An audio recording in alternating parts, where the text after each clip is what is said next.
All right, I thought I would get a coat of paint on these jams on these here real quick. You know, the weather just keeps changing. You know, when Southern California, it can sometimes there's real unpredictable.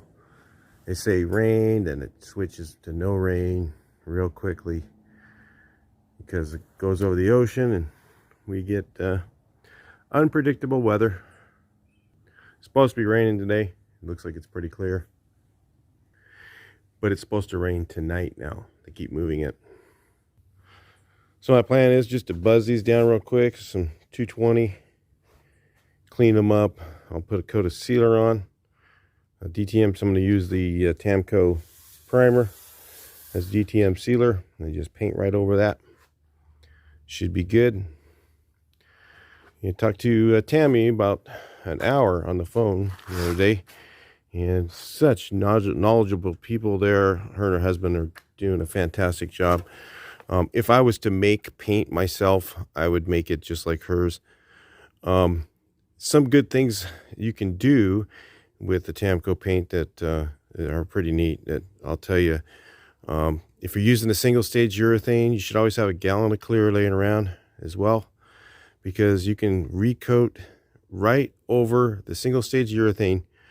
You can just do it on flash, you know, paint a coat on there. Let's say you put on 2 coats of the base coat. You figure out you don't have enough paint. You could just put down 2 coats of the base and then put clear right over that on the 3rd coat, 4th coat, or whatever. And they are completely compatible. So that's really a neat thing to have in their product. So you can go right from the base to the clear. If you're using it as a single stage urethane, you can just use that single stage urethane and just color sand and buff that, or you can go over it with the clear. It's kind of a cool idea that she has. The clear is actually or the single stage urethane is actually a derivative of the clear coat. So, and the clear coat's super hard, probably one of the best ones I've ever used. I mean, as good as any of the best ones I've ever used. So when they get that good, they're just good. Doesn't matter, you know, they all work good. When you get to a really good, like a $400 gallon clear, and you realize that that's a really good clear. Well, hers is, of course, a lot less money than that. And again, she doesn't, you know, give me much of a discount, really, a little bit, but her prices are already discounted. So you guys get a great deal on a product, and that's why I promote it, because it's a good deal. So it's not just because I get some kind of free thing or whatever. It's about the product is really, really good. Sorry about the jet noise. We got military flying over today. We don't usually have them come over this far, but for some reason today they are. So anyway, I'm going to get on with some of this stuff. Finish sanding over here. Some of this more stuff that I got to do. Sand a bunch of the floor out. I got some filler on that guy. Looks like that'll go in one coat there. Shouldn't be hard. And then I still need to, like I said, I need to get my 3.5 millimeter out and tap all those holes for the cover.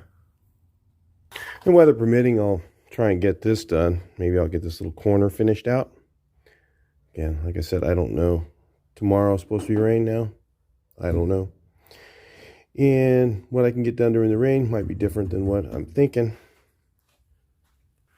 I got a shipment from Tamco. I was running out of primer, so that was what I was on the phone for with her. And we were just talking about a lot of product stuff and experience. And she's very, very knowledgeable. I don't recall, but I think maybe her dad was in the paint business too. So she's got backgrounds of many, many years of experience. And she really knows recoat times and, you know, everything that I know she knew already. Pretty amazing. You know, she's a bit younger than me. So she knew all the stuff about paint. She really does know her business. And I was really impressed with what I've talked to her many times, but you know, we had a long conversation, and you know, I'm just conveying it to you guys so that you know that it is pretty darn amazing. The stuff I was talking to her about, very, very knowledgeable. Everything that she knows, go on her Facebook and you'll see a lot of stuff, good stuff on there from a lot of people.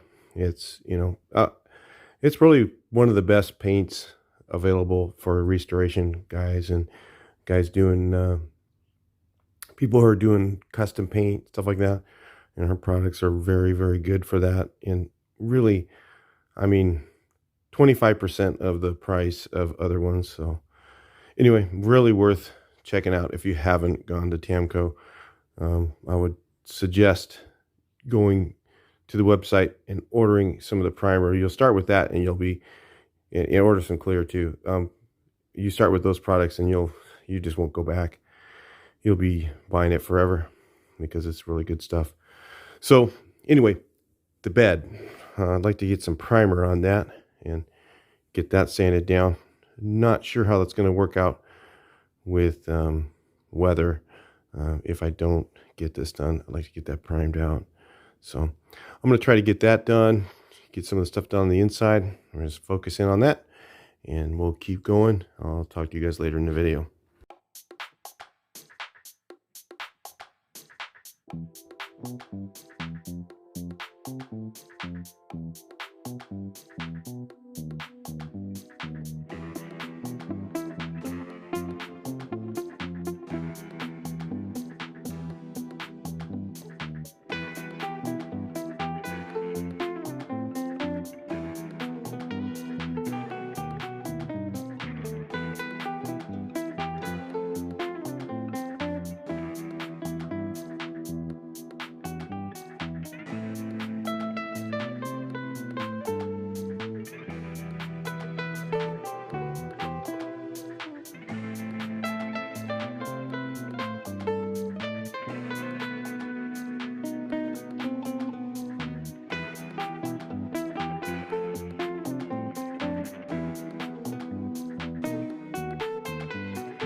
All right, let's check out how this thing looks after the primer.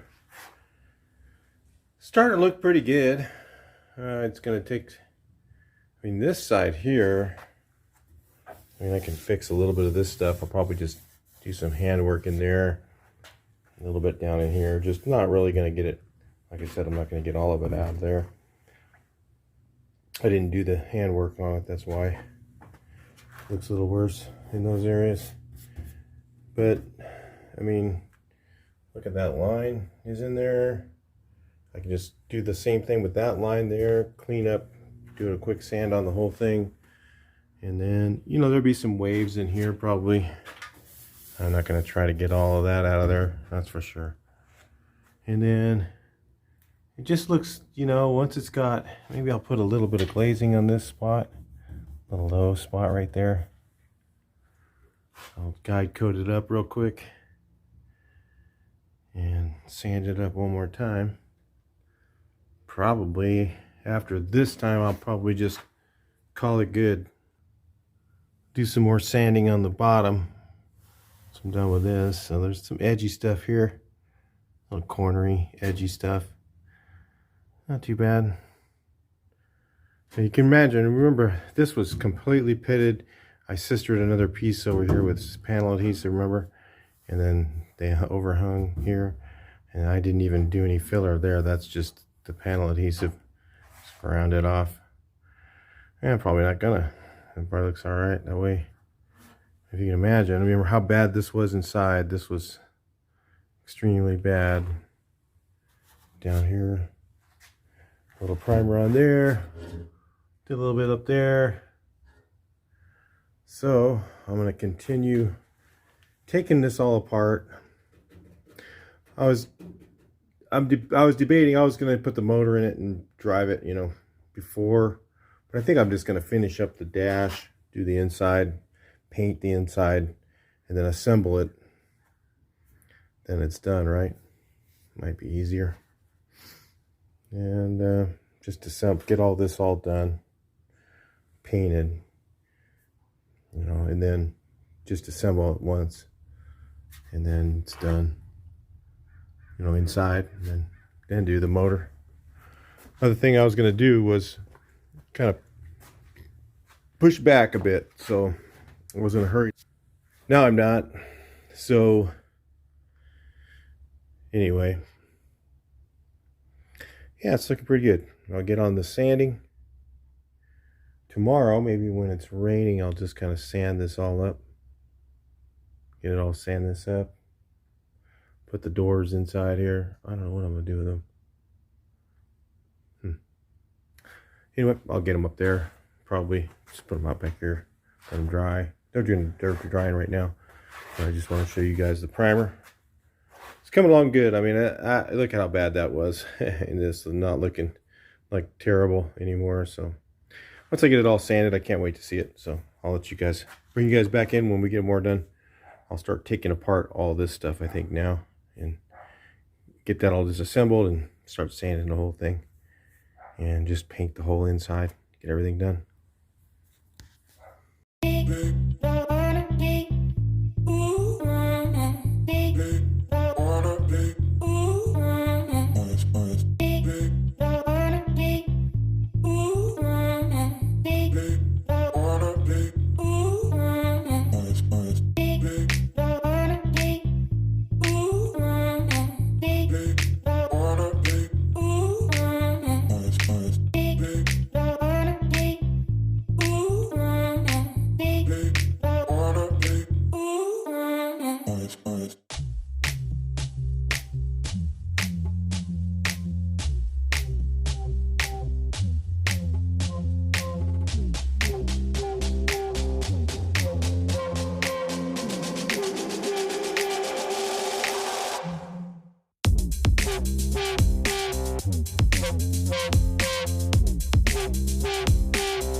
All right, let's check that out.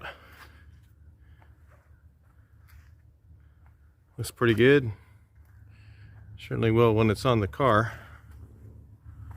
It's not flawless, but of course it looks nice. When it's on this, you can see everything. When it's up vertical, you can't see hardly anything. So, yeah, it looks all right. I'm going to tell you guys real quick what I did, and something you can do with the Tamco paint that's really cool. This is, I used this single stage urethane, and then right on, instead of, you know, like when you use a single stage urethane, you put clear on it, usually you have to, now you can just use single stage urethane with this, and you can just finish it out with that. But color is more expensive than clear. So if you can cover it in like 2 coats or 3 coats, I had to use 3. I thinned it a little bit, and orange is probably one of the worst covering colors, and it's covered pretty good for an orange. You could put on, say, 3 coats of that, but if you had to color sand above it, you'd have to put like 4 coats on, right? Well, the clear is cheaper, okay, and it's a little harder and it's a little thicker. And what you can do with Tamco, because it has the same hardener, you can do a wet on wet clear coat over your single stage urethane. So when I was talking to Tammy about this on the phone, because she knows all this stuff, she was telling me about it, so I thought I'd share it with you guys so you don't have to call her about it. And what she said is, you just put on your whatever base coats or whatever, how many coats of single stage urethane you want on there, and then when you go to put the clear on, you just do it just on your normal recoat time. So, you know, you touch it and you say, okay, that's got a little bit of tiny stringy skies and it's a little kind of sticky. I'm ready for another coat, right? You just go with the clear instead. So You go 2 or 3 coats of the urethane base, and then go right into the clear, go right on it, wet on wet. It adheres super well to the other product. It uses the same hardener. The clear is a 2-to-1, and the base coat's a 4-to-1. But they're the same chemical properties because it uses the same hardener, even though, so what it's doing is they're putting 2-to-1 because it's a thicker product. So that's kind of how it works. And you can go right over it with the other, and then you can color sand and buff your clear, and that'll adhere really well to that urethane because it's basically melted into it. So it's pretty cool, really neat stuff. The tam coat, and man, you can just really get this stuff smooth. I mean, I'm kind of starting to get used to it, so I'll start getting better even spraying it. I noticed I probably got a little bit of dieback in it because I over thinned the base. Just so you know, it would be a bit shinier if I didn't do that. I did over thin the base a little bit, so that will give you some dieback, but I'm going to buff it anyway, so what does it matter, right? Anyway, let's unmask it, take a look at it. Doesn't that clash really good? I don't know. It's kind of got a little, like the gray looks kind of greenish, the way they were even. But anyway, it's weird how that reflects in there. Oh, I got a blowout. I clean it off. Yeah, probably my mask. I use that blue tape, and that's not really the best tape to use for this. So it's no big deal. In fact, I think there's not under the door. It'll probably stay there.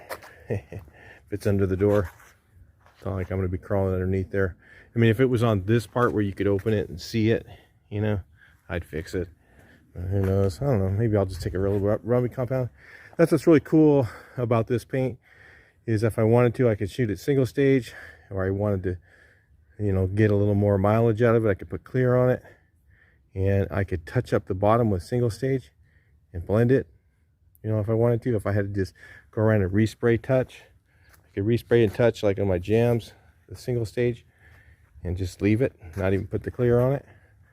But I'm going to do the clear stuff on the outside is what I just was thinking about, just to get a little more mileage out of it. That's all. It's not because it doesn't cover, it's just because color costs a lot more than clear. So, you know, color is more expensive. So if I color sand the color, it's going to cost me more money because I got to put more coats on it, and I know I can make a lot more mileage out of it, and I'll probably be able to get this whole lift painted, you know, do it the same way with a gallon and a quart, versus I would probably not make it on that. So anyway, just how to get more mileage out of it, a couple ideas there. We'll keep on going here.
All right, guys, that's about it for me for today.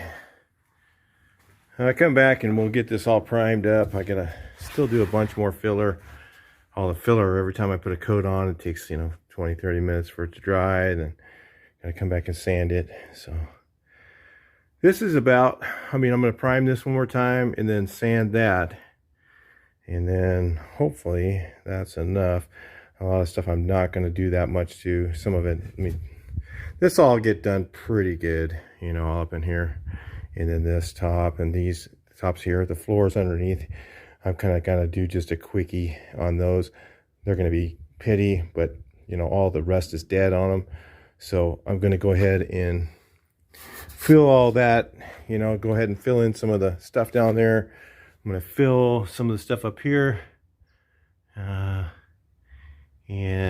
Gonna just throw a little filler on some of those corners up there. Kind of do that all at the same time. And then I'll prime all this out.